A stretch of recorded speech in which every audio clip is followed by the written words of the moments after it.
საშიში ნიშნები ძუძუთი კვების დროს. ძუძუთი კვება კარგადაა დალაგებული, ყველაფერი კარგად გაქვთ, მაგრამ უცებ გაჩნდა ტკივილი და კიდევ ბზარი.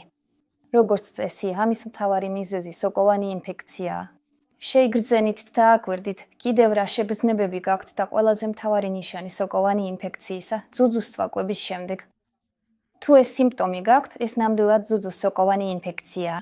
თუ ძუძუს რომელიმე უბანში გაცითლება გაჩნდა, ეს დიდი ალბათობით ლაქტოსტაზია ან მასტიტია. ლაქტოსტაზი ეს არის გამკვრივება ძუძუში მკაფიო ტკივილის საზღვრებით. აქ გტკივა, აქ არა.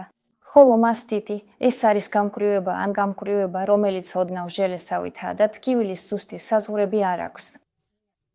ეს მასტიტია სადინარის ქსოვილების ანთება. ხშირად ხდება, რომ კვების შემდეგ დედას ძუძუს თავში ვეცარი ტკივილი, სვა და გათეთრება უჩნდება.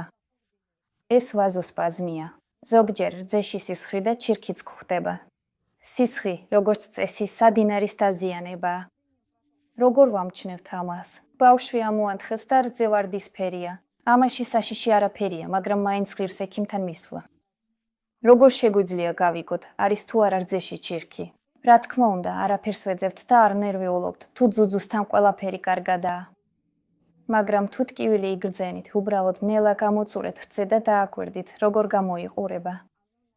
თუ რძე ჩვეულებრივია, ყველაფერი კარგადაა. თუ გაჩნდება წებოვანი და სქელი მასა, ეს დიდი ალბათობით ჩირქია და სასწრაფოდ უნდა მიმართოთ მამულოგს.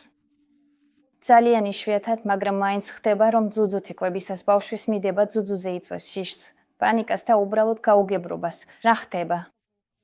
ეს არის დედის ფსიქოლოგიური მდგომარეობა, რომელიც სამწუხაროდ არ იგურნება იმ პრეპარატებით, რომლებიც თავსებადია ძუძუთი კვებასთან.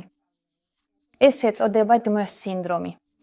ამ მდგომარეობების შეწყვეტა შესაძლებელია მხოლოდ ძუძუთი კვების დასრულებით. ძუძუთი კვება ბუნებრივი პროცესია, მაგრამ ზოგჯერ მას სჭირდება მხარდაჭერა, ყურადღება და ეს სრულიად ნორმალურია.